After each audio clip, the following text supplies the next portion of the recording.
Nah, saya kasih tahu kaidahnya saja, karena waktu kita nggak banyak.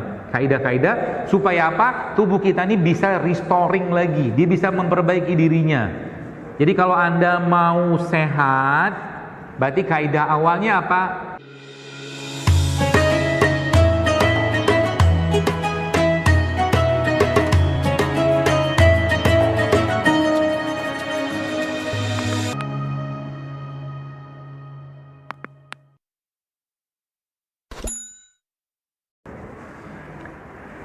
Jadi kajian-kajian begini, majelis ilmu terutama, Anda pergi ke kajian majelis ilmu kayak begini, banyak-banyaklah doa. Banyak-banyak doa, subhanallah. Mustajab doanya di majelis ilmu kayak begini. Karena ini taman-taman surga yang Allah titipkan di muka bumi, kan majelis ilmu. Apalagi yang kita bicarakan kan Allah lagi, Rasul lagi, Quran lagi, seperti itu. Nah, baik, yang terakhir 15 menit lagi soalnya. Tadi kan sudah 3 makanan kan, ada 2 makanan kan, makanan ruh, makanan jiwa, ya. Yang terakhirnya baru makanan jasad. Inilah dia. Nah, sekarang saya akan coba kenapa kita perlu ini, mereka ini. Maka jawabannya, meskipun ini buat saya bukan jawaban yang bukan kita belajar dari jin, tidaklah, kita belajar dari Quran tentunya. Tapi kata-kata dia itu jin kemarin itu waktu dia keluar itu menurut saya menarik gitu kan, karena itu udah kejadian yang kedua. Dulu ya ada kisah waktu saya bertanya kepada seorang kru TV lah, ceritanya begitu dalam sebuah acara ruqyah. Dia sebelumnya ada acara itu, kemudian dia tapping saya, kita recording gitu kan, terus dia cerita, "Dok, tadi ada kejadian lucu." Dia bilang, "Apa?" Jadi seorang yang sudah kena gangguan jin ya, dia bilang, kemudian di ruqyah udah bagus gitu kan, udah bagus, kemudian sama si kru atau apanya itu entah kayak gimana dikasih makan tempe, kata dia begitu ceritanya. Terus habis dikasih makan tempe itu tiba-tiba dia bereaksi lagi seperti orang kena gangguan. Terus saya tanya sama si mereka itu kan, si kru itu, kira-kira analisanya apa, kata ustadznya. Jadi kata ustadz itu analisanya jin itu nggak suka dengan makanan yang toyib dan baik dan sehat, nggak suka. Ya, jadi perilakunya kita ini, ya, kalau Anda tadaburi dari surat Al-Baqarah tentang makanan, Anda akan mulai paham kalimat-kalimat saya ini. Kata Allah, "Wa kulu mimma fil ardi halalan thayyiban wa la tattabi'u khutuwati syaitan." Itu. Saya lupa ayat berapa, tadi coba lihat tuh. "Wa kulu mimma fil ardi halalan thayyiban." Maka di situ kata Allah apa? Makanlah, perintahnya ya, wa kulu fil amr, suruh makan kita. Halal dan baik. Dan jangan ikuti langkah setan. Terusan ayat ini berikutnya kata Allah apa? Karena setan itu mengajak kalian kepada perbuatan dan keji. Baik, saya bukan ahli Quran, saya belajar sedikit-sedikit lah Quran. Ada dalam kaidah Al-Quran itu namanya munasabah. Munasabah itu kaitan ayat sama ayat, surat sama surat. Nah, ayat yang tadi itu kan mengatakan apa? Makanlah yang halal lagi baik dan jangan ikuti langkah setan, karena setan itu mengajak perbuatan yang keji, kata Allah gitu kan. Maka kalau orang mau tanda kutip tertipu dan masuk kepada perbuatan keji, maka langgarlah yang kaidah awal ini.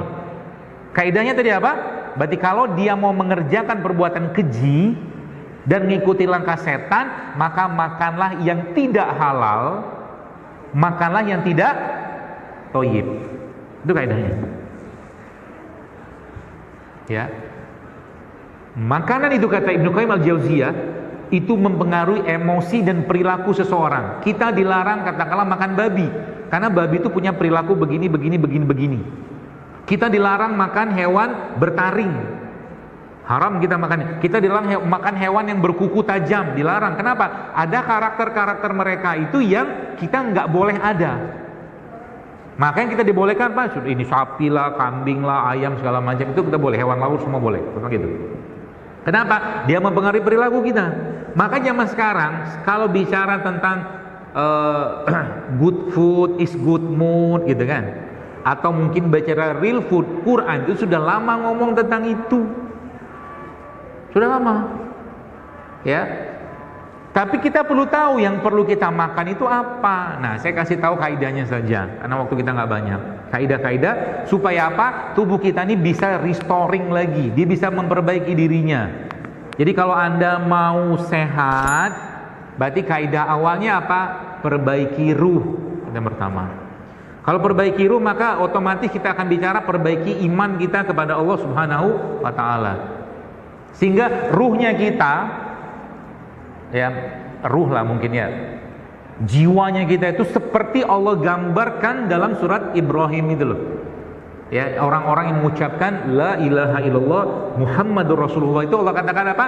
Alam taro kaifa daraballahu masalan kalimatan thayyibatan kasajratin thayyibah asluha sabitu wa faruha fis sama tu'ti ukulaha kullahinin biizni rabbiha wa yadribullahu al-amsala linasi la'allahum yatazakkarun. Kata Allah itu perumpamaan kalimat yang baik, kata Allah itu seperti pohon yang baik. Apa itu pohon yang baik? Akarnya menghujam ke dalam bumi, ya, dan cabang itu menjulang ke langit, ya, dengan rantingnya, dengan daunnya, ya, dan pohon itu berbuah setiap musimnya dengan izin Allah Subhanahu wa Ta'ala. Itulah kalimat tauhid, iman. Kalimat yang membuat seorang Sa'ad bin Abi Waqqas dengan keimanannya dia, sekarang kan banyak superhero kan, inilah itu. Wallah, kita nggak butuh superhero bohong-bohongan itu. Dalam Islam superhero sudah sangat banyak, bahkan yang tidak bisa dicerna oleh pikiran kita. Nggak bisa dicerna, Pak. Anda bacalah kisah penaklukan Madain, istana Madain. Itu perangnya dipimpin oleh Sa'ad bin Abi Waqqas. Nggak masuk akal ceritanya, wallah nggak masuk akal. Tahu ceritanya apa? Sa'ad bin Abi Waqqas itu membawa pasukan sekitar 30.000 orang. Setahu saya, seingat saya, menghadapi pasukan Persia saat itu sekitar 100.000 orang atau 200.000. Menang? Menang.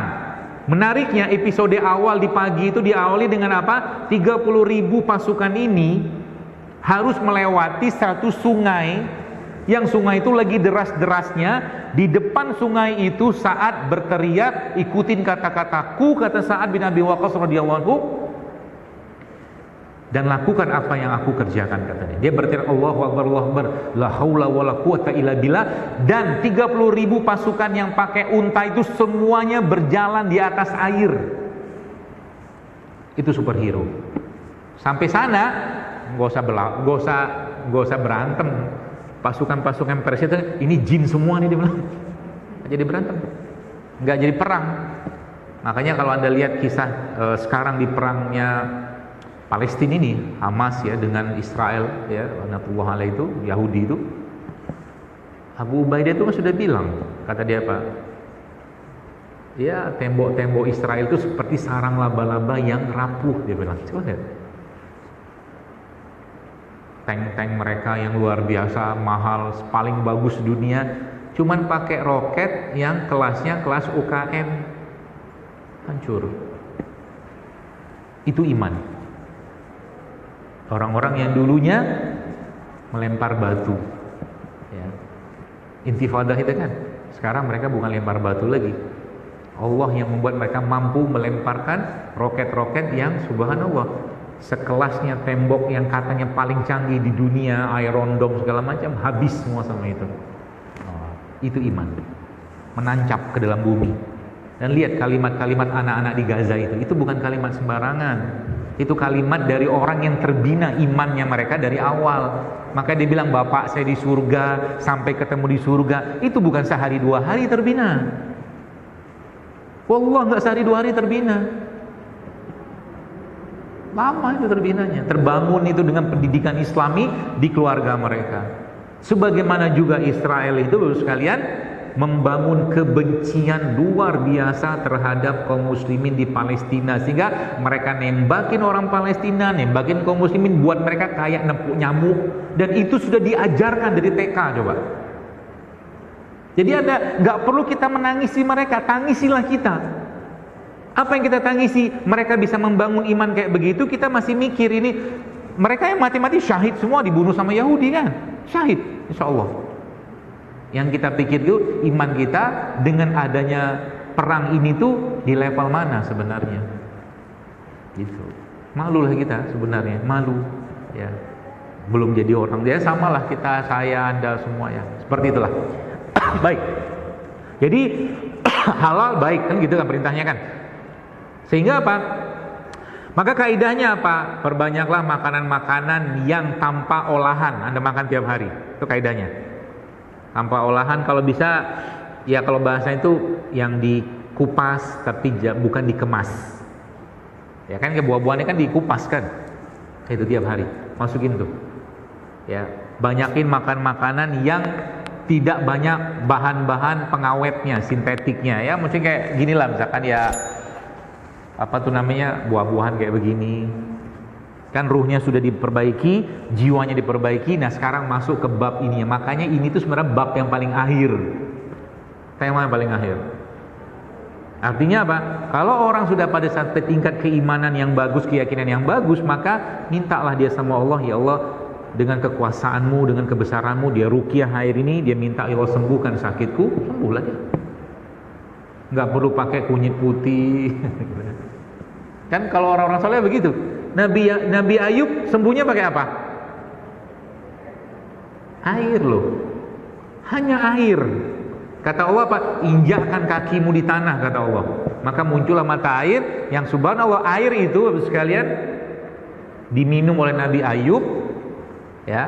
Kemudian dimandikan, hilanglah seluruh sakitnya. Kan gitu kisahnya, subhanallah. Semudah itu kan, semudah itu. Sampai istrinya kaget. Kenapa? Habis minum air itu, saya kadang-kadang penasaran itu air apa sih? Bisa membuat Nabi Ayub bisa makin ganteng sampai istrinya nggak sadar itu suaminya. Tadi kau lihat nggak ada laki-laki di sini? Dia nanya sama Nabi Ayub kan? Siapa? Itu Nabi Ayub, suamiku, kata dia. Ya aku. Penasaran saya, itu air apa itu yang bisa bikin kegantengan meningkat berkali lipat. Mungkin masih ada mata airnya di negeri itu. Ya seperti itulah. Nah baik, jadi kaidah sekalian, makan kayak begini. Berarti dokter, kita nggak boleh nyampah dong tiap hari. Nggak apa-apa, nyampah boleh aja, tapi jangan lebih dari 20%. Karena kita juga manusia kan. Saya hobi banget makan bakso, makan aja lah. Kalau bakso itu membuat Anda bahagia, saya tidak bisa ninggalkan gorengan. Kalau saya gorengan sedih, kalau nggak makan gorengan sehari itu sedih saya. Makanlah gorengan, tapi jangan lebih dari 20%. Saya sekarang sudah mulai mendowngrade pemikiran, karena disuruh berhenti kan susah kan. Maka pun harus punya strategi, karena khutuatnya jauh lebih besar daripada seorang Jilul Akbar sendirian gitu loh. Makanya harus cari celahnya juga. Tapinya apa? Tapinya subhanallah sekalian. Jadi kalau saya kadang-kadang mikir orang-orang di Gaza itu kok bisa pinter-pinter kayak begitu sih? Pinter banget tuh mereka itu. Ya. Di mana mereka belajar? Apakah mereka belajar pakai handphone gini? Ya mungkin, mustahil. Mereka belajar dari handphone karena kan semua dilacak sama mereka, Israel. Jadi jawabannya cuma satu. Kalau menurut saya sih, dan saya coba diskusi dengan guru-guru saya, jawaban cuma satu. Kok bisa mereka tuh canggih-canggih kayak begitu? Anda tahu senapang snipernya Amerika Israel itu, sehingga saya kalau nggak salah maksimal entah 600 atau 800 meter gitu loh, maksimal. Yang punyanya mujahidin di sana, pejuang-pejuang di sana itu bisa sampai 2 kilo loh. Belajar dari mana mereka? Coba, logikanya dari mana coba? Padahal mereka akses dibatasin. Dan terowongan-terowongannya mereka, para pejuang-pejuang itu bukan sekedar dibuat. Ada ilmunya itu semua. Jawabannya di mana? Kata Allah dalam Al-Qur'an itu, wattaqullah wa yu'allimukumullah. Itu jawabannya. Kalau kamu bertakwa pada Allah, Allah akan ajarkan ilmu itu kepada kalian. Gitu. Kita ini pintar-pintar banget enggak? Soleh-soleh banget enggak? Hubungan sama Allah juga enggak bagus-bagus banget. Gimana mau memimpin peradaban? Memimpin peradaban gimana coba? Ya. Baru saja ngomongin ini itu,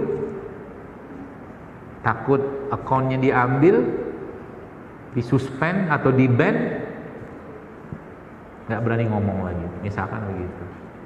Begitulah. Baik, itu kaidahnya ya. Kaidah berikutnya. Jadi real food bahasanya gitulah. Sehingga nanti apa? Jadi Anda sudah mulai paham kenapa kita harus makan ini semua. Ya, karena manusia Allah ciptakan kita ini dari tanah. Dan yang ada di sini itu semuanya sumbernya dari tanah. Ya. Nabi Adam itu kan diciptakan Allah dari tanah kan, salsalin kal fakhar kata Allah kan. Tanah yang dicampur sama air, diadon segala macam kayak begitu. Tambah dengan tembikar apa gitulah. Ya, makanya tanah tadi itu dia butuh asupan. Kalau bahasa itu saya terjemahkan, dia butuh mineral, dia butuh enzim, dia butuh vitamin, dia butuh asam amino, gitulah. Ya. Kalau kita bicara bakteri, maka kalau Anda mau sehat, tiap hari ada makanan yang mengandung bakteri masuk dalam tubuh Anda. Contohnya apa? Nih, makanan fermentasi, atau mungkin juga makanan-makanan kayak begini. Ini kan kita nggak biasa makan karena asam kan, kimchi ini kan. Tapi kita banyak yang lain, tauco, miso, kalian dari Jepang punya segala macam, atau makanan fermentasi kan tauco kayak begini nih. Ini kan fermentasi nih. Ada bakterinya nggak? Ada bakterinya. Ini pun ada bakterinya. Ya, jadi sekarang tuh kadang-kadang saya mulai mikir kenapa orang mudah jatuh sakit. Karena gini Bapak sekalian. Nanas ini ya. Ya, nanas ini kalau kita buka maka kita akan tahu bahwa nanas yang murni kayak begini, nggak diapa-apain ini inti selnya, inti sel. Kata guru saya itu cuma sekitar 30%. Sisanya tuh air, serat. Inti sel itu apa? Dia yang akan memperbaiki tubuh kita. Bayangin barang kayak begini, ya. Artinya lagi-lagi apa? Bayangkan kalau dia sudah diolah, inti selnya masih ada nggak? Habis semua. Ada bayangin kalau ada orang misalkan minum, mohon maaf ya, ini bukan masalah boleh atau tidak boleh. Orang minum jus apel dalam kemasan, coba lihat. Ada inti selnya? Nggak ada. Yang diminum apa? Gula sama pengawet dan rasa. Ya makanya saya bilang tuh, makan ini beneran makan. Suruh makan apel, ya makan. Jangan di jus. Kalau Anda bikin jus apel atau dibikin jus ini, misalkan nanas, maka gulanya akan naik. Gulanya buah itu akan naik kalau di jus. Jadi kalau buah-buahan itu diapain? Makan. Hanya makan saja. Ya, paling bagus. Berarti lagi-lagi kalau mau di jus boleh nggak? Ya boleh. Cuman kalau mau dapat manfaat optimal itu ya Anda makan buah-buahan itu. Kunyah, gitu kan? Jadi ini itu kaidahnya. Jadi tapi ternyata ada satu hal yang menarik Bapak sekalian. Apa yang menarik? Ternyata waktu saya bertanya itu berarti ada buah dong yang buah ya. Buah yang seluruh bagian dari buah itu isinya inti sel semua.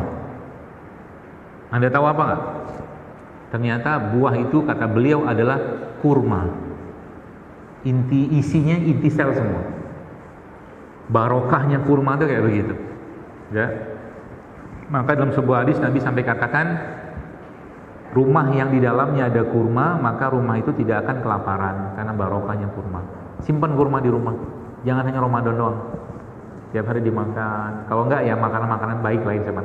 Termasuk kemarin saya cerita itu ketika akhirnya kan si daun sider itu saya suruh staf di kantor itu ditumbuk-tumbuk, dihancurin sebentar, larutkan ke dalam air, kasih madu, nolak deh jin itu. Nah gitu. Jadi minum madu itu kalau pakai perspektif dalam dunia goib dan perjinan itu musuh dan racun buat jin, atau mungkin kalau bahasa lebih, mungkin saya bukan ahlinya, mungkin musuh buat bad emotion. Jadi makanan-makanan kayak begini musuh buat bad emotion atau emosi yang buruk, ya musuh. Ya, jadi kalau mau hidupnya emosinya baik, maka makanlah yang baik. Gitu. Bukan dilarang ya, berarti kita nggak boleh. Maksud saya itu kan khutuwatnya di situ, karena khutuwat yang terakhir kan sudah 3 tadi. Khutuwat setan iblis yang terakhir itu dalam Al-Quran yang keempat adalah tentang makanan dan minuman.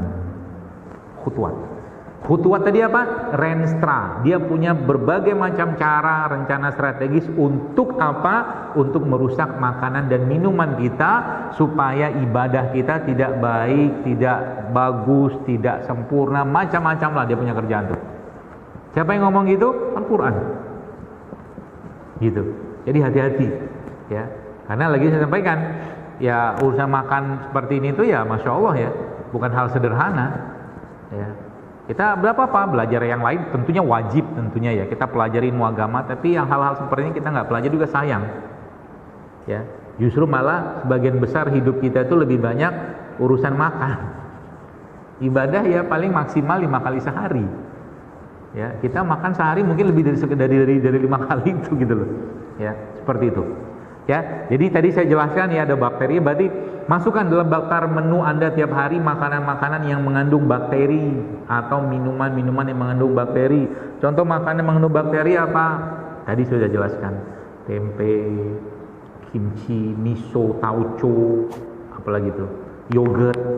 Nah, tapi yogurt kan ada jebakan Batman-nya.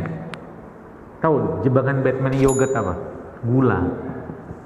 Jadi nanti kalau mau cari yogurt yang tawar.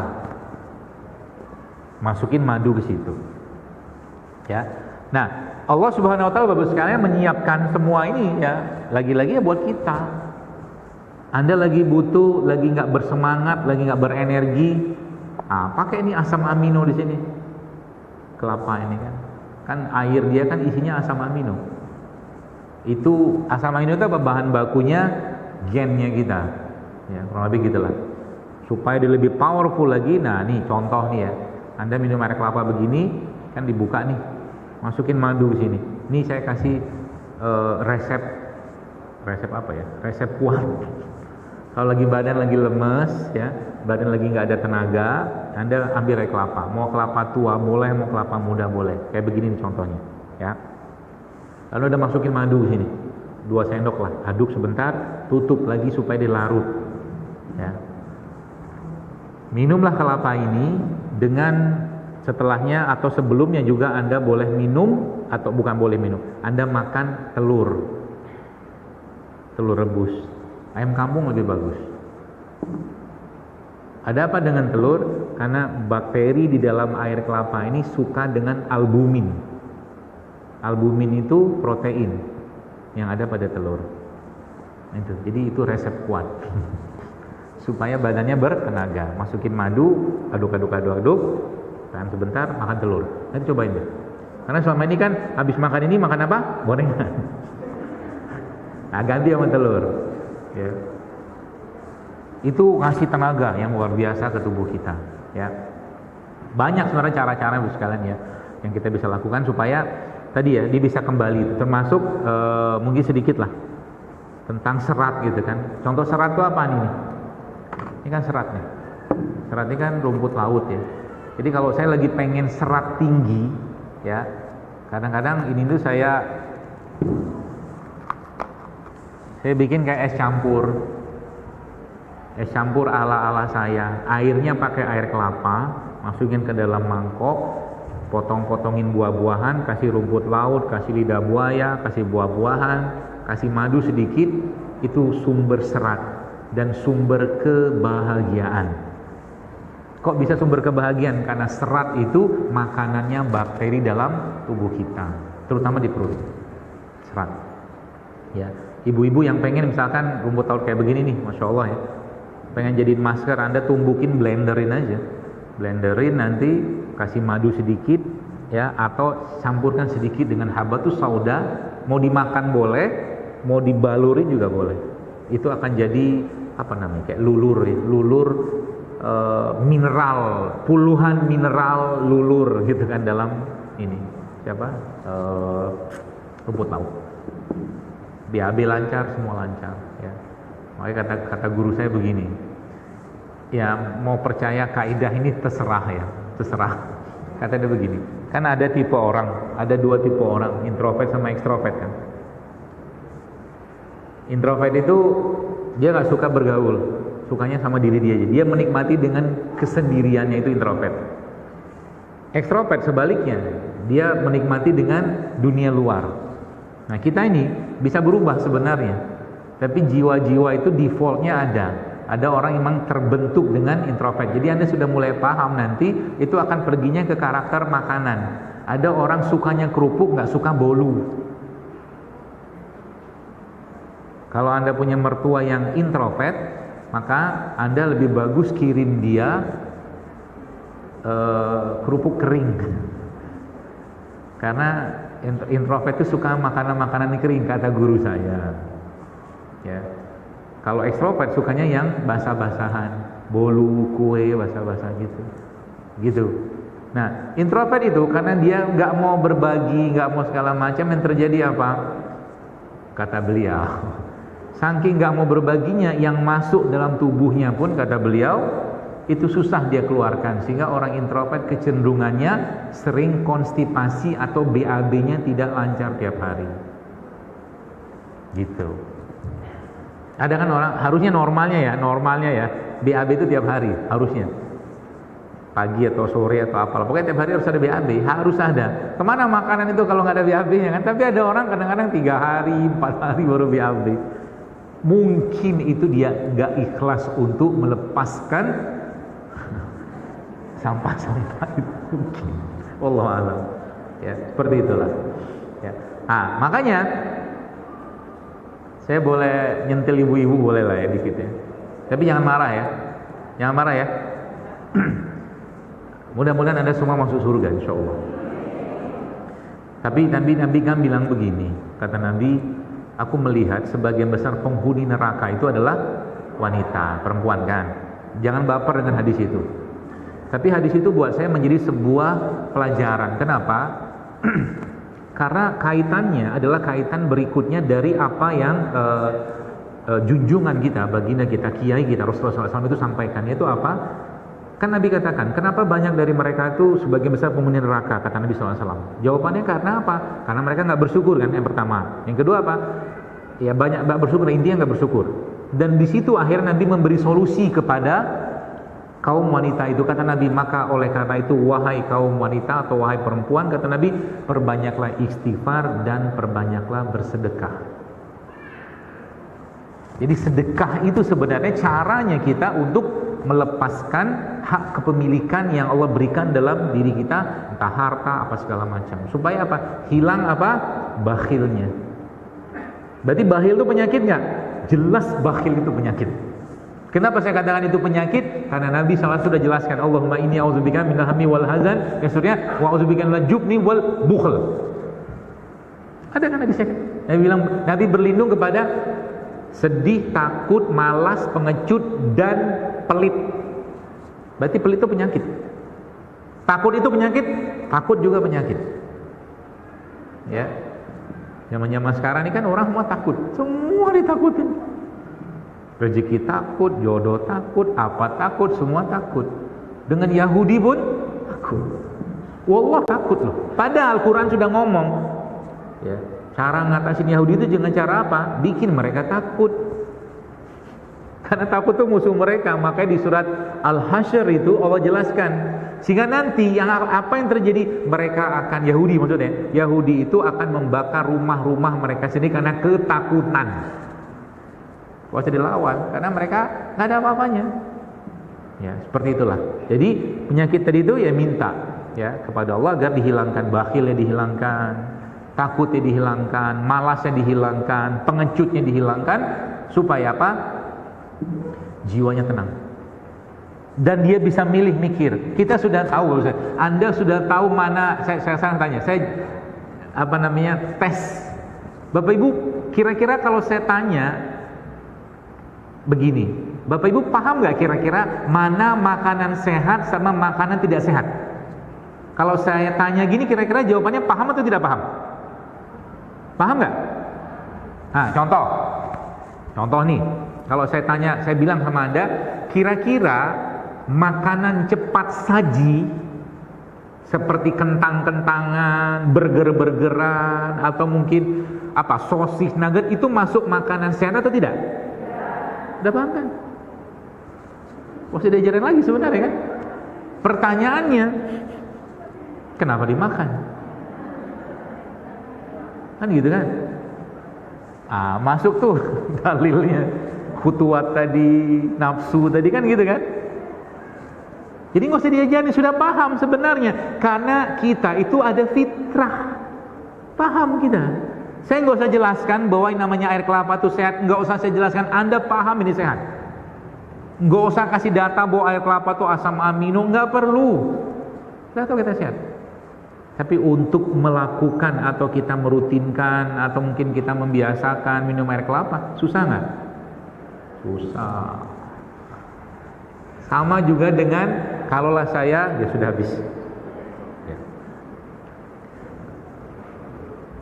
Kalaulah saya bilang, contoh gini, saya susah menyebutkannya. Misalnya gini, Anda masuk ke supermarket, minimarket, dan Anda beli minuman kemasan yang warna-warni, bagusnya minta ampun, Anda sudah tahu itu nggak sehat, gitu kan? Dengan segala pengawetnya, gula segala macam. Terus saya sodorin misalkan lah air kelapa. Anda atau kita sudah tahu lebih nikmat yang ini tadi. Untuk yang ini susah nggak? Susah. Makanya biasanya yang bagus-bagus, yang pahalanya bagus, bahkan yang itu mengikuti fitrahnya kita, itu biasanya susah. Apalagi pahalanya besar. Contoh, sholat yang paling besar pahalanya setelah sholat wajib, sholat apa? Tahajud kan? Susah nggak? Susah. Sangat susah. Sama juga saya meskipun saya nggak bisa ilustrasikan dan analogikan itu dengan antara minuman warna-warni tadi dengan ini nggak bisa kita analogikan. Tapi untuk minum ini berat kita.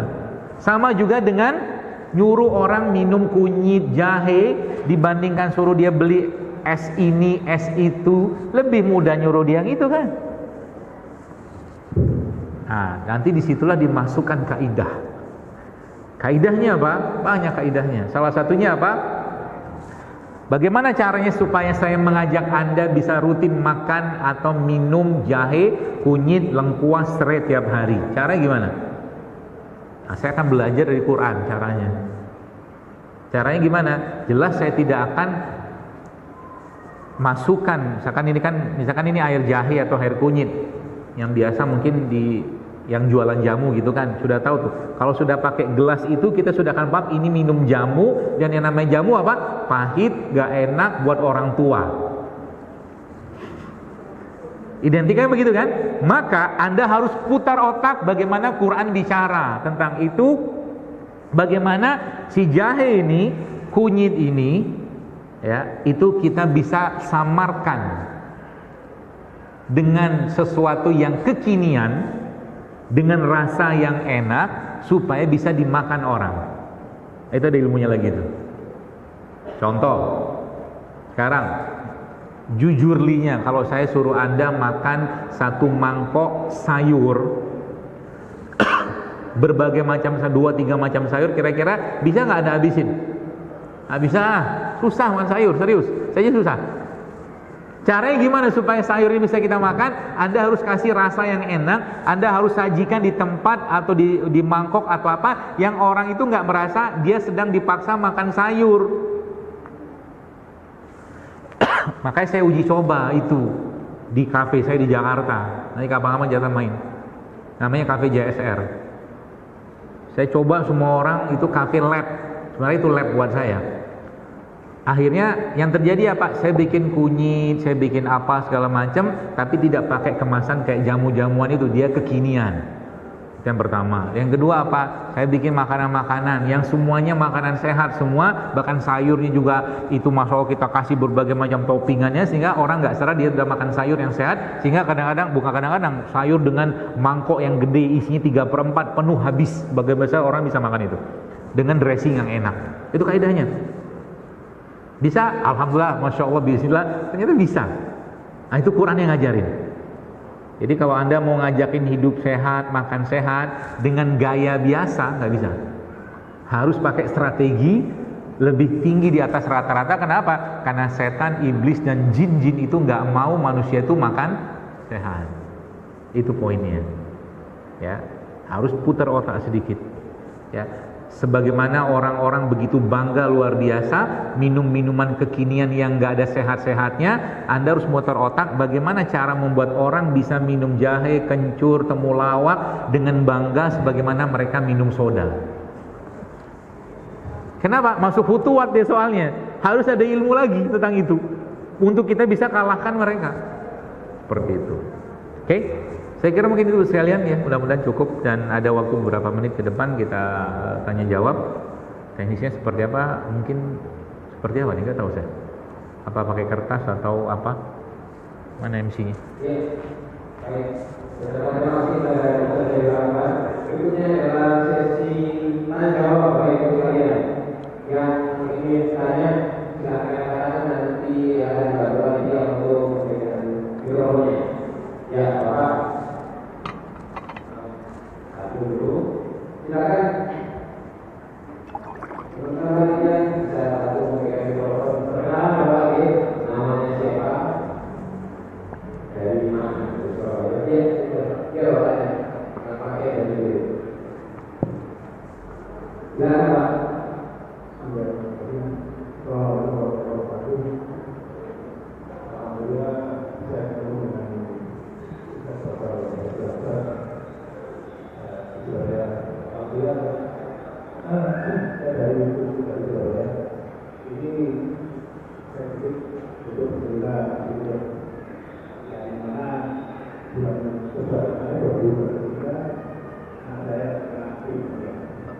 Maaf, mungkin bisa lebih dekat nggak kedengaran?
Apa pertanyaannya tentang anak yang benjolan itu ya? Iya, ini ada 2 pertanyaan soal leukemia. Oh, leukemia. Leukemia siapa anaknya? Anaknya. Terus? Ya, sama dia juga ada benjolan di telinga bawah, telinga kanan bawah. Langsung di. Nah, jawab dulu ya kali. Jawab dulu. Ini sampai jam berapa? 2 pertanyaan lagi, 1 pertanyaan lagi deh. Ya. Satu coba aja. Ya, habis ini. Baik, bismillahirrahmanirrahim. Yang pertama tadi tentang leukemia ya. Kalau bicara tentang penyakit pada anak, mungkin satu hal yang mungkin saya menasehatkan diri saya pribadi dan Bapak Ibu sekalian sebagai orang tua ya. Karena ini ada kaitan juga nanti dengan keadaan waktu anak itu dalam kandungan.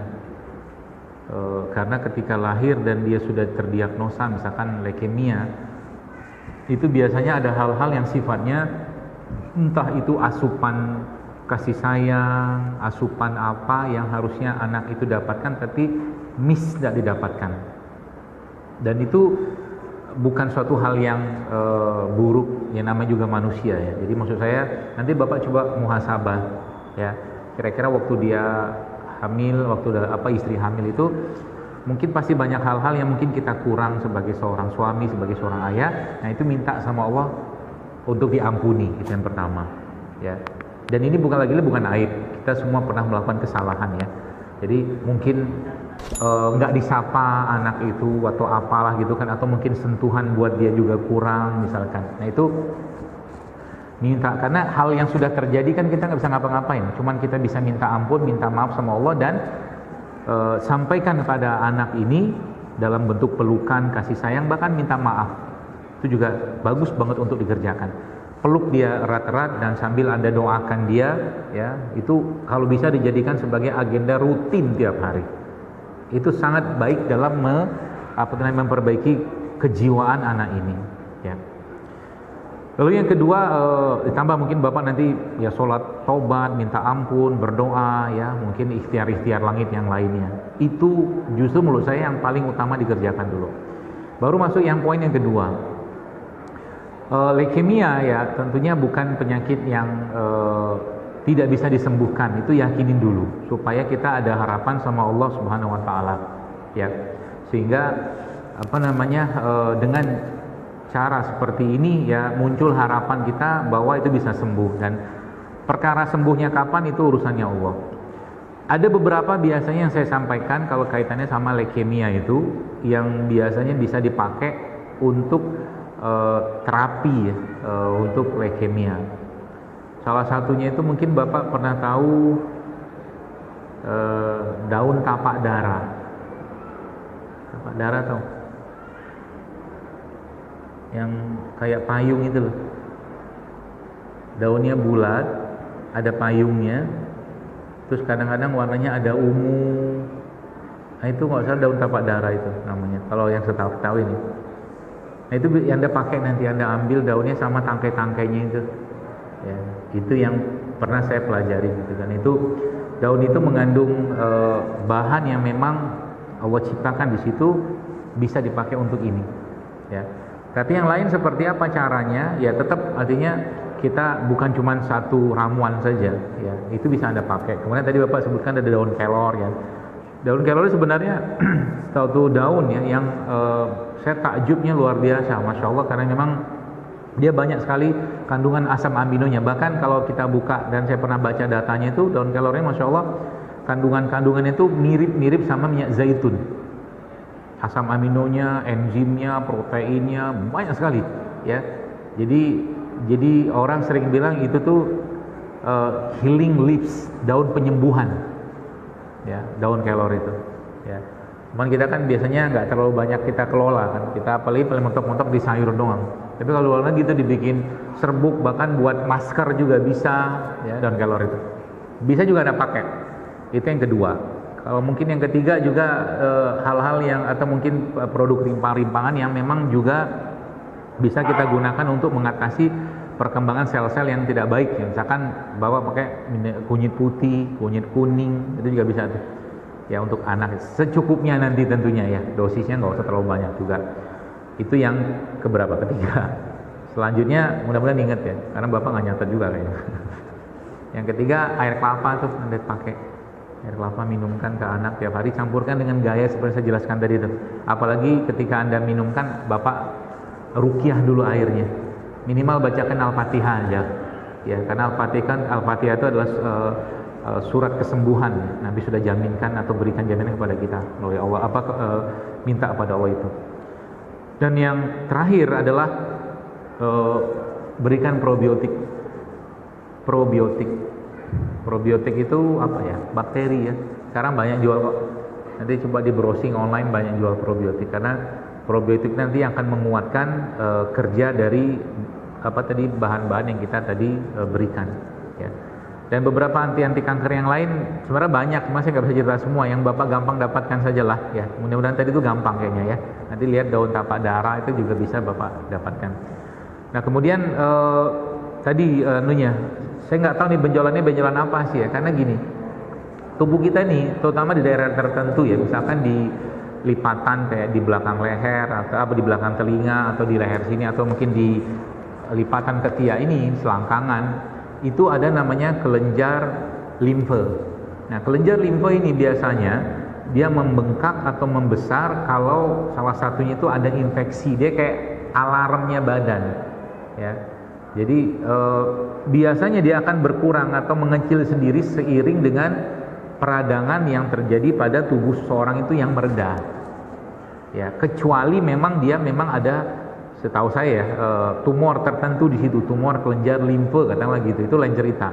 Ya, nah kalau mungkin paling gampang dan paling mudahnya dikerjakan, sebenarnya yang saya sebutkan tadi itu juga bisa digunakan untuk menurunkan benjolan tadi itu. Tapi kalau Bapak mau mudah juga lagi, coba nanti ambil minyak habatus sauda, ya, lalu Bapak ruqyah. Karena yang bisa diruqyah itu kan benda cair bukan padat, ya. Kalau benda-benda cair Bapak ruqyah dulu, Bapak hangatkan sebentar minyak itu, lalu dioleskan di sini sambil Anda ruqyah. Itu juga bisa dipakai di samping dari ramuan tadi. Mudah-mudahan ya ada perbaikan seperti itu. Itu saya kira mungkin cukup satu dari bapak-bapak, satu mungkin dari ibu-ibu. Boleh dari ibu-ibu silakan. Mana aja lah. Mana aja boleh. Saya ulang ya. Nanti yang salah dulu ya. Nah, di teruskan dulu mana dulu. Nanti mau yang cepat ya nanti. Dalam 1, 2, 3 dia langsung dia. Belum. Ya. Belum. Ya. 1, 2, 3. Berdiri, terus berdiri. Iya. Gimana lagi ya? Bisa untuk Imron. Ya. Oh, benar.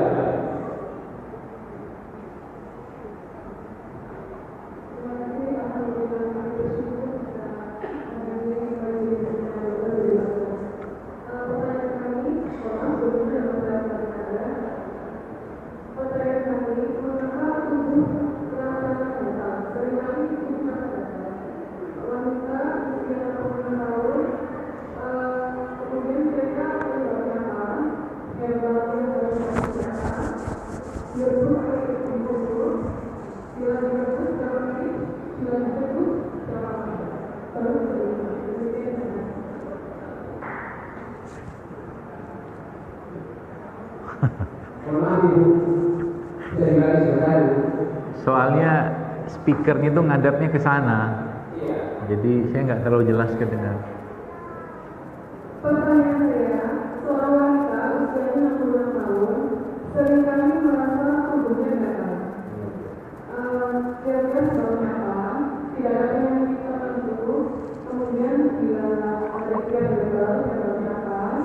Direbus atau diseduh? Bila direbus berapa lama? Bila diseduh berapa lama? Demikian. Usia 60 tahun. Ya baik. Jadi gini Bapak sekalian, kalau kita ngebahas ini dari berbagai sudut pandang banyak sebenarnya. Kalau dari sudut pandang misalkan bicara tentang gatal itu apa, ya mungkin kita akan ngomong histamin, antihistamin nanti buat obatnya, ada sel-sel apa yang keluar ketika dalam suatu proses peradangan. Saya coba sederhanakan saja supaya lebih gampang ya. Jadi sebagian besar penyakit yang muncul dari seseorang itu, kalau diambil pedoman yang paling mudah, salah satunya ya adalah ketakseimbangan bakteri di pencernaan atau perut. Itu kaidah paling gampang. Ya. Sehingga caranya kita bagaimana cara memperbaikinya? Ya beri dia asupan. Ya, beri dia asupan yang dia seimbang lagi. Makanya kalau bicara tentang orang yang kena penyakit bukan minimal seperti gatal seperti ini, itu yang biasa saya sasar duluan biasanya adalah perutnya. Ya, perutnya diperbaiki dulu dengan cara apa? Ya dibersihin, bahasa kita dibersihin. Cara bersihinnya kayak apa? Banyakin dia makan serat-seratan seperti rumput laut, lidah buaya, itu serat semua itu. Termasuk juga kelapa kayak begini kan serat juga nih. Ya, kelapa gitu. Ya kelapa tua terutama. Itu buah-buah itu serat semua itu. Itu yang pertama, dibersihin. ya. Kemudian yang kedua apa? Kasih ramuan-ramuan yang memang dia punya efek untuk memperbaiki keseimbangan si flora di usus tadi. Saya udah lama tulis sebenarnya untuk ramuan gatal ini, isinya itu mudah-mudahan saya masih ingat, kayaknya itu jahe lengkuas serai isinya, ya. Jadi nanti coba diminumin ke si ibu tadi yang sakit itu jahe lengkuas serai, ya. Nah, lalu yang ketiga apa? Yang ketiga adalah kasih dia probiotik bakteri tadi itu, ya. Bakteri-bakteri nanti banyak itu yang jual ya, bakteri-bakteri itu tulis saja di online probiotik nanti keluar itu, ya seperti itu. Itu sih sama kalau mau tambah lagi mungkin dengan ini air kelapa ini. Tiap hari minum air kelapa tapi campurkan sedikit, atau si ramuan tadi itu jahe lengkuas serai itu setelah diseduh gitu kan, masukin dalam ini. Terus ibu kan tadi tanya tuh direbus berapa lama segala macam gitu kan. Sebenarnya nggak sejelimet yang ibu bayangkan ya hal-hal seperti itu, karena orang tua zaman dulu tuh udah ngajarin ke kita cara-cara mengolahnya. Makanya sebenarnya contoh mungkin ya, sebelah mungkin jahe kayak begini ya, jahe begini sebenarnya apa fungsi kita merebusnya ya? Fungsinya itu mengeluarkan bahan aktif yang ada pada jahe kan gitu. Berarti bisa dong kita lakukan dengan menggunakan air panas, bisa kalau mau cepet, cuman kalau terlalu panas juga rusaklah dia ya. Maka sering kalau saya buat aman-amannya aja, kalau saya lebih milih pakai air dispenser aja ya ibu, bahkan gak usah dikupas, karena dia punya kulit ini juga kalau anda cuci bersih ya, setelah cuci bersih itu juga bermanfaat. Jadi sama kulit-kulitnya ada potong-potong, ada cincang-cincang atau ada blender atau ada geprek, kasih air panas dispenser, tunggulah beberapa saat sehingga dia keluar aroma, dia keluar warna, itu sudah menjadi indikator bahan aktifnya sudah keluar ya, dan dinding selnya udah pecah. Kalau seandainya nggak ada air panas juga gimana? Diekstrak itu ya kayak beginilah, Anda iris kecil-kecil, masukkan ke dalam air, tunggu beberapa jam, dia terekstraksi masuk dalam ini, air ini. Itu paling gampang. Jadi fungsinya perebusan atau mungkin ekstraksi itu apa? Mengeluarkan bahan-bahan aktif yang ada pada rimpang-rimpang kayak begini, sebenarnya gitu. Makanya kalau dulu kan kata guru saya belajar beliau tuh, kata beliau sebenarnya nggak perlu banget juga kan, istilah kita tuh kalau kita merebus rimpang atau apa gitu, ada beberapa mungkin kita bisa pakai, cuman nggak juga semua bisa pakai, nggak semua juga pakai kaidah itu kata beliau. Salah satunya apa? Kan kalau airnya 300 menjadi setengahnya kan gitu. Dulu kan ada orang pakai kaidah begitu kan. Nah itu khawatirnya apinya itu kuat sekali sehingga nanti banyak yang rusak gara-gara terlalu panas. Makanya saya lebih cari amannya pakai air dispenser aja. Toh yang kita butuhkan adalah bahan aktifnya itu keluar. Itu sih sebenarnya. Jadi enggak terlalu ribet yang kita bayangkan. Gitu. Tadi pertanyaannya ada satu lagi.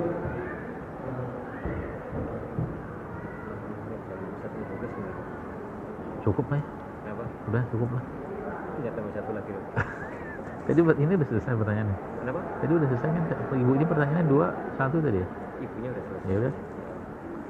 Ya satu lagi. Satu lagi boleh dulu ya. Ya. Siap, Ibu.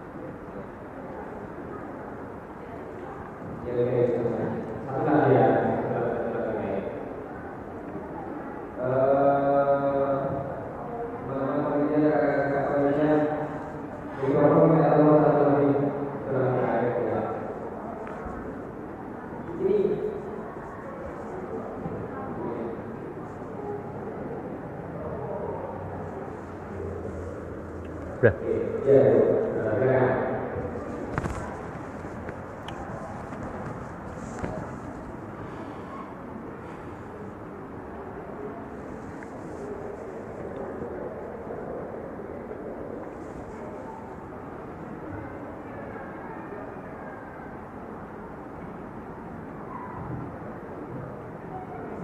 Assalamualaikum. Ya, saya dari Semarang, Bu. Ini saya mau tanya, saya punya usia 1 bulan kalau ada benjolan di bawah di leher kiri. Ya, kata dokter di atas otot. Dokter bilang itu tumor zina. Nah, kita takut kalau operasi anak usia baru sekarang 2 bulan setengah itu disarankan dokter untuk operasi. Dia minum ASI.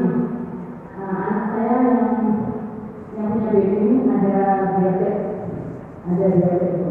Jadi saya minta saran untuk obat yang bagus, herbal atau operasi untuk sarannya dokter.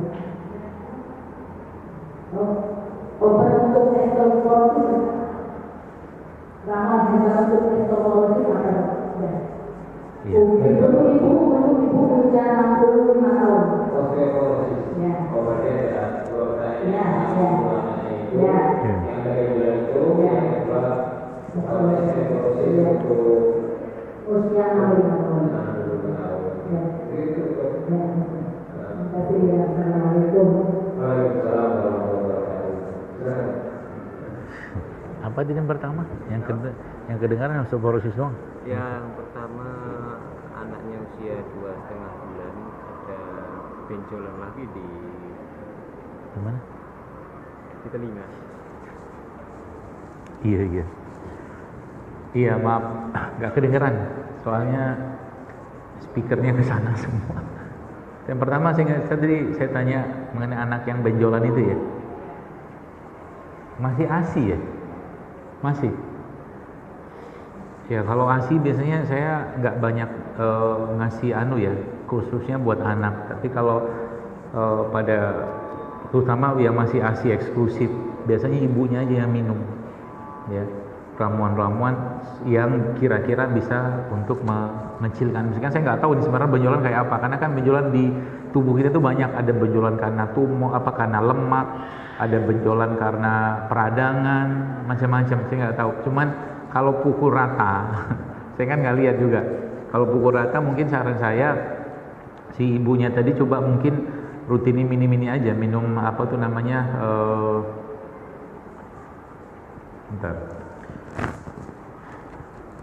kunyit sama serai sama jeruk nipis. Jadi kunyit nanti sama serai itu mungkin digeprek atau apa, sama jeruk nipis. Setelah dia agak hangat dikasih, minumkan tiap hari. Ke ibunya minum. Ya mungkin berapa gelas sehari lah, 3 gelas sehari. 1 gelas mungkin 100 mili atau 80 mili cukup. Itu sama daerahnya itu tadi yang benjolan tadi itu bisa diolesin mungkin minyak herbal atau apa, minyak zaitun atau apa yang diruqyah. Itu mungkin. Sama saran saya ibunya juga makan yang benar. Karena kalau dia cuman benjolan biasanya kan kecil sih, apalagi anak-anak tuh lebih gampang untuk recovery-nya daripada orang dewasa. Ya, seperti itu. Terus yang tadi osteoporosis ini obat gampang banget. Ini sebenarnya pertanyaan bagus, terutama kalau bapak-bapak ibu sekalian yang sudah ada masalah dengan pertulangan. Ya, jadi ini sebenarnya bukan obat, tapi ini makanan. Tapi makanan ini kalau anda rutin kan tiap hari makan, tulang anda insya Allah akan kuat. Ya, apa itu? Nanti coba dibuat namanya kaldu tulang. Tulang sapi, tulang kambing misalkan. Kalau saya lebih senang tulang kambing. Ya, nanti beli itu tulang kambing, lalu Anda rebus. Kalau mau optimal 16 jam. Api kecil. Selama 16 jam Anda rebus itu sampai dia keluar semuanya tuh. Kolagennya keluar, kaliumnya keluar, kalsiumnya keluar, semuanya keluar di 16 jam itu. Rasanya kan plain, boleh Anda tambahkan bumbu, bawang putih atau mungkin tambah apa, tapi jangan sayuran ya, yang kira-kira padat aja ya, supaya nanti setelah jadi 16 jam, misalkan Anda bikin 2 kilo mungkin daging, bukan tulang kambing misalkan atau tulang sapi, minum tiap hari 100 cc segini kurang lebih tiap hari makan. Itu nanti bukan hanya ke tulang, tapi ke jantung bagus, ke otak bagus, ke mana ya, macam-macam tuh, ke kulit juga bagus karena dia sumber kolagen ya, kolagen murah meriah kan, pakai tulang doang. Ya. Nah, tapi ada tapinya. Jadi kalsium itu atau kolagen itu dia butuh pengangkat dan pembawa atau temennya supaya dia bisa kerja dengan optimal. Salah satu yang kita perlukan untuk itu adalah satu mineral namanya, atau dua mineral namanya zinc sama copper. Zinc sama copper. Nah, zinc sama copper ini Anda bisa dapatkan di mana, sama satu vitamin C. Maka nanti kaldunya itu Anda tambahkan cabai dikit. Cari cabai yang nggak pedas, ya, supaya karena cabai itu salah satu kandungan vitamin C cukup banyak. Atau kalau nggak Anda tambahin black pepper, lada hitam, ya, yang sudah digerus gitu kan. Tapi kalau bisa cari lada hitam yang masih utuh, ya, Anda giling atau green sendiri sehingga nanti dapat bubuk lada hitam yang bagus asli. Masukin di situ. Usah banyak-banyak pedas nanti, kita nggak butuh pedas, kita butuh cuma vitamin C-nya saja. Nah, zinc sama copper ini Bapak-Ibu sekalian bisa Anda dapatkan dari apa? Dari paling gampang itu hati sapi.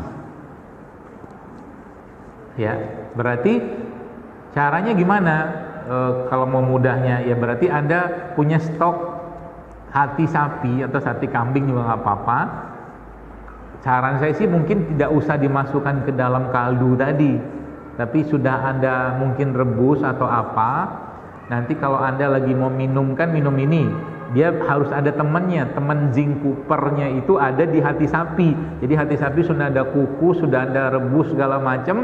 Jadi dia dibikin makanan lah gitu kan, atau mungkin cocol pakai sambal gitu kan, sambal hati gitu kan, juga boleh. Supaya nanti ketemu sama si kaldu atau kolagen ini. Jelas ya? Cukup jelas. Itu sebenarnya manfaatnya juga bukan cuma tulang doang, itu buat imunitas bagus, buat tulang bagus, buat otak bagus, buat jantung bagus, buat pencernaan juga bagus, banyak sekali manfaatnya. Namanya kaldu tulang atau bone broth. Ya. Berarti kalau nggak pakai kaki kambing gimana? Macam-macam Anda boleh pakai, mau pakai kaki sapi boleh, bahkan mau pakai ceker ayam juga boleh. Ya, mana yang mudah aja lah, ya. Itu sumber-sumber kolagennya, ya. Bahkan kolagen ini sebenarnya salah satunya juga banyak pada sisik ikan banyak, tulang ikan banyak, kulit ikan juga banyak. Itu kolagen. Cuman kita buang semua kan biasanya kalau makan. Makanya ya kalau bisa makan ikan di presto semua yang dimakan tuh bagus tuh.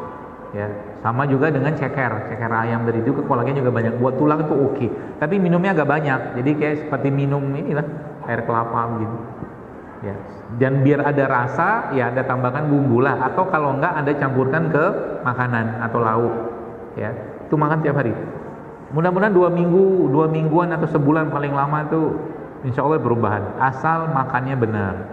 Ya, maksudnya jaga makanan juga. Ya, seperti itu. Baik Bu sekalian, saya kira mungkin cukup ya, sudah 11:30 kita mau zuhur juga. Saya kembalikan lagi pada moderator dan saya mohon maaf kalau ada yang salah dari apa yang saya sampaikan, dan segala kebaikan dan kebenaran dari Allah Subhanahu wa taala, dan segala kekurangan yang salah dari saya pribadi, dan saya beristighfar dan mohon ampun pada Allah atas semua kekurangan. Dan semoga Allah berikan kita kesehatan yang menjadikan kita semakin taat dan semakin dekat pada Allah. Dan kita mohon pada Allah semoga Allah mudahkan kita untuk lebih banyak lagi beramal soleh, lebih banyak lagi sedekahnya, sholat sunnahnya, zikirnya, tilawahnya, segala macam. Dan mudah-mudahan yang tadi mengangkat tangan, semoga Allah ridhoi Anda untuk diberangkatkan haji oleh Allah tahun ini. Mudah-mudahan Anda dimudahkan untuk terus tiap tahun berhaji dan berumroh bersama keluarga-keluarganya, dan Anda bisa mengumrohkan orang lain. Dan semoga jasad kita ini kita bisa kembalikan pada Allah dalam keadaan yang baik, sebagaimana Allah juga ciptakan dalam keadaan yang baik. Dan semoga Allah jaga negeri kita ini, dijauhkan segala macam fitnah, dijauhkan segala macam makar-makar yang merusak negeri kita. Dan semoga umat Islam negeri ini terus bersatu, dijaga oleh Allah, dan kita semua diperbaiki amal kita, iman kita, dan ilmu kita menjadi orang-orang yang hidupnya penuh dengan kebaikan dan keberkahan dari Allah Subhanahu wa taala, sehingga nanti suatu hari kelak ketika sudah saatnya kita bertemu dengan Allah Subhanahu wa taala, Allah wafatkan kita dalam husnul khotimah, Allah tempatkan kita di surga firdausnya bersama orang tua kita, bapak ibu kita, anak kita, suami kita, dan orang-orang yang kita cintai. Dan paling utama kita mudah-mudahan berharap dan berdoa pada Allah semoga Allah kumpulkan kita juga bersama dan bertemu dengan Rasulullah SAW di surga firdaus dan insyaallah suatu hari kelak. Demikian bisa sampaikan, sekali lagi mohon maaf, mudah-mudahan bermanfaat dan sebaik-baik ilmu dan diamalkan. Semoga Bapak Ibu lebih sehat. Kalau ada yang sakit di sini semoga Allah sembuhkan sakitnya, dan yang sehat semakin sehat dan semakin taat. dan apapun hajat Anda semoga Allah kabulkan di majelis kita yang mudah-mudahan Allah berkahi dan Allah muliakan ini. Assalamualaikum warahmatullahi wabarakatuh. Waalaikumsalam.